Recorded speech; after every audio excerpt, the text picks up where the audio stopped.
Hello ladies and gentlemen, in just 9 days, Dying Light the Beast will finally release. However, there's still a lot of small additions and cool features no one is really talking about, so that's what we're gonna do today. This is basically an info roundup going over all the cool things and noteworthy details I discovered during my time playing the game. So let's waste no time and dive right into it. One of the big criticisms towards Dying Light 2 were for the interiors, as they're basically just copy and pasted all over the city. Well, that's definitely not the case this time around, and I would even say the environment reminds me of Dead Island 2, where a ton of little objects and interiors can be interacted with or destroyed completely. Even when it comes to looting, you may have to knock off a kitchen cabinet to get what's inside. It's pretty cool. I've said it a million times before, but don't be surprised if we get a post-launch survival mode of some sort. This really does feel like the perfect Dying Light game for it, so I hope it happens. But if Techland doesn't, I'm sure modders will. Now, while you can interact with a lot of what you find in interiors, there's also a ton of different things that just make the game so much more immersive than I was actually anticipating. There are a ton of trees in the forest that you could just jump or swing on, basically like a monkey bar in the environment. And in general, they did a great job incorporating parkour into something like a forest, you know? It can really only be so interesting to jump around in, but they made it work by factoring in a good amount of verticality. Like the past games in the series, you can jump onto a car and not take any fall damage, but you can also now jump into piles of leaves as well. Then you also have this, which is basically like a jump pad or trampoline. The more I played, the more I discovered how many different ways there were to parkour through Old Town, how many different things you could swing off of or slide under. I genuinely was a bit concerned about the game taking place in another countryside, wondering if they can still keep the parkour interesting, and I gotta say, they found a really nice balance. Now, moving on, the truck you get to drive around the map is honestly great. Sure, I wish it could go a little faster or allow us to attach spikes and maybe a flamethrower like we've seen possible in the first game. Like, being able to Mad Max our truck would be sweet, but generally, every time I saw a truck, I got so hyped, and let me show you why.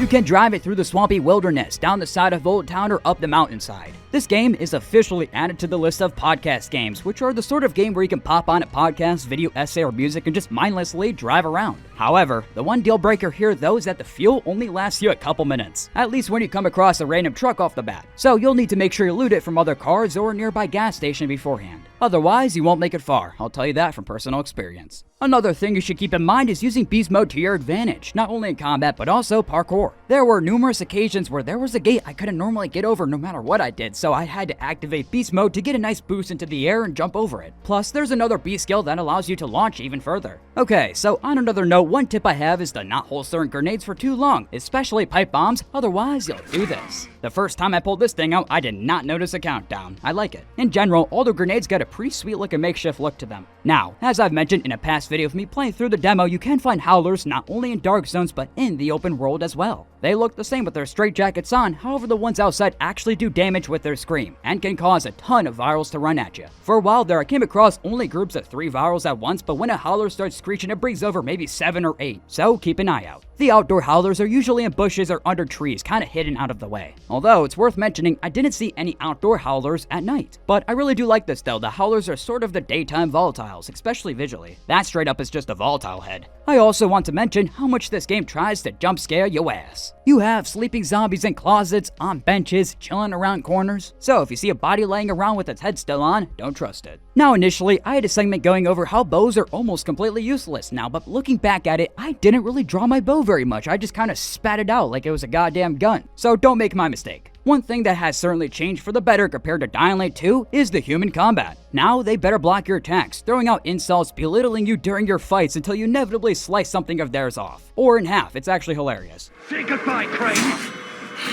When you get too far away from fighting bandits, they'll just chuck rocks at you, and for the Baron's men, they'll chuck knives. Or when you're driving by and the Baron's men can chuck grenades, which can completely blow up the truck if you aren't careful. These guys can actually be a little tough, unless you pull out an SMG and just spray them all down. It's worth noting I didn't find any human enemies with a gun at this point in the game, only bows. And for those wondering, no, they don't surrender if you aim a gun at them. So as I sort of already mentioned, there are 2 types of bandits you can find, regular scavengers and the Baron's soldiers, which have military looking gear, pretty easy to distinguish. Some of these scavengers you can actually save through random encounters, sometimes being attacked by a zombie or being hung by other bandits. By the way, don't go into beast mode thinking you're invincible. You can still demolish a group of volatiles, but if you aren't paying attention, you will get overwhelmed. So I did get requests to mention a few of the recent changes changes made to the night, more specifically the volatiles. The other day, Techline revealed they're making the nights a little bit darker, giving them some more needed tension. But they're also improving the volatiles in a number of ways, like making it easier for them to spot you. They'll now react more realistically to seeing your flashlight, which is something you can see with other zombie types and bandits as well, so don't go flashing your light around. They'll see it, so keep that in mind.